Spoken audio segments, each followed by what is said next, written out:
Les frères, si c'est possible d'arrêter de parler sur...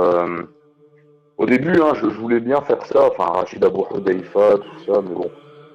Finalement, ça sert à rien, quoi. Oubliez pas qu'on est avant tout là pour faire dawa aux non-musulmans, enfin aux juifs, chrétiens, etc. Donc s'il vous plaît, partez pas dans les conflits.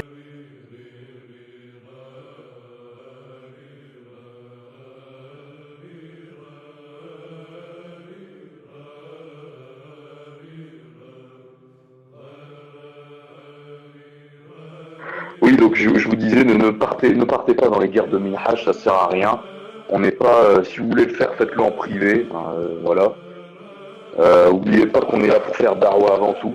Donc ne mettons pas en avant nos divisions si on doit après critiquer celles des autres. Ça, je pense que c'est le principal.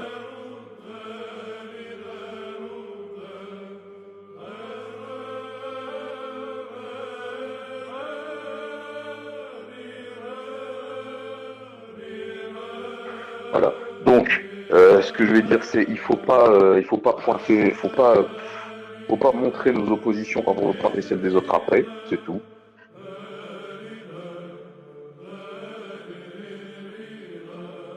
Faut pas oublier pourquoi on est là. Si vous voulez parler des divisions, faites-le en privé.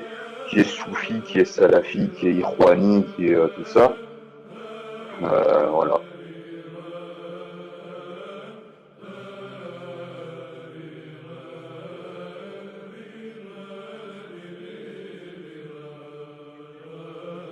c'est tout.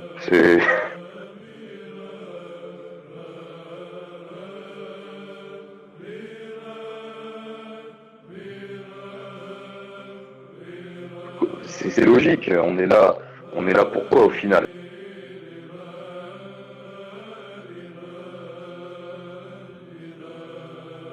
Est-ce qu'on est là pour s'écharper? La dernière fois, il y avait même eu ça aussi. Il y avait eu un frère, il y avait eu un frère qui avait posté sur les chiites. Et au décès, en plus, il était parti, c'était sur la route d'Odyssée. Et les frères étaient partis en pugilat, ils se tapaient entre eux, mais moi j'avais honte hein, presque.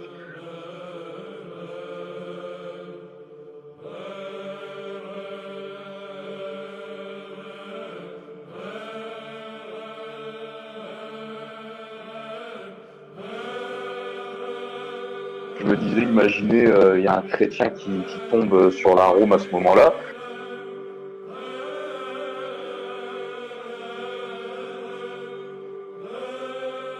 et il dit, ah, regardez, finalement ils valent pas mieux que nous, hein, qui nous écharpons entre catholiques, orthodoxes, protestants, etc. Enfin bref.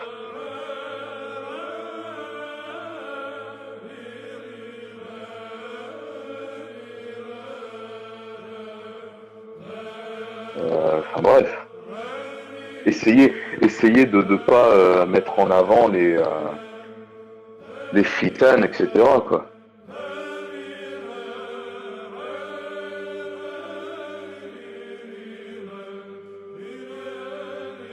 Il a dit que dans Maroum, il y avait des frères qui parlaient des Shia et qui étaient en train de se battre entre eux. D'accord? Les guerres de Minhaj, les guerres de savants, mon savant n'est plus fort que le tien, ton savant il est bizarre, on les a vus sur Paltalk.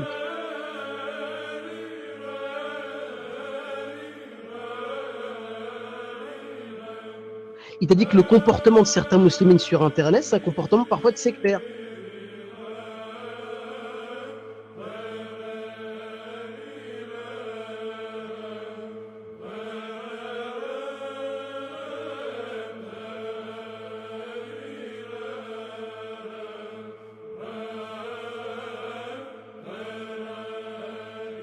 Il dit que sur Paltalk, il y a des gens qui se font des petites guerres, ils ont un esprit sectaire sur Internet. Classe. Et il a raison.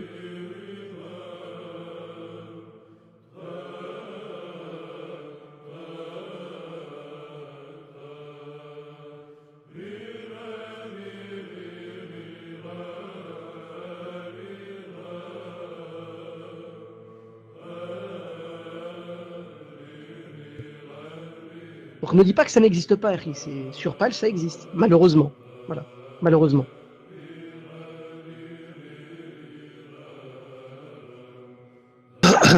En fait, je voulais dire que je vais juste continuer l'histoire un peu de Rachid Houaifa pour conclure et changer de sujet parce on s'est tardé ce sujet-là. En fait, déjà, moi j'étais à la mosquée, un frère immigré, on avait parlé d'Arj Houaifa, il m'avait fait part des allégations. Enfin, sans preuve, il avait juste dit qu'il parlait sans science, qu'il n'avait pas de diplôme.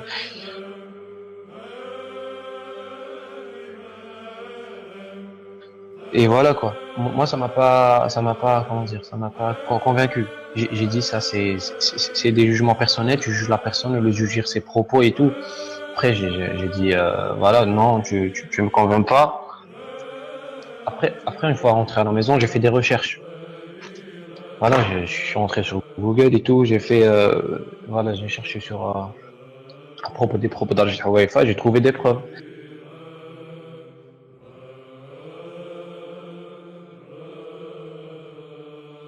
Il parle sur voilà les allégations avérées sur Al Hawaifa et sa fausse interprétation du Coran.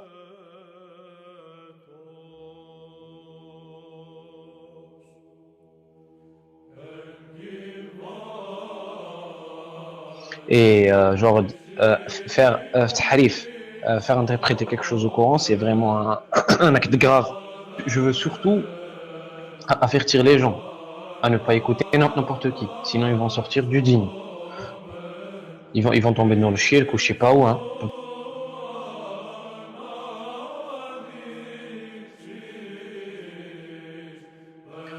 Pour moi, il y a pas d'excuse à propos du imam. Il peut vivre ce qu'il veut, il peut être sous pression comme il veut. Il n'a pas à sortir de l'interprétation de Salaf al-Ummah, les plus prédécesseurs.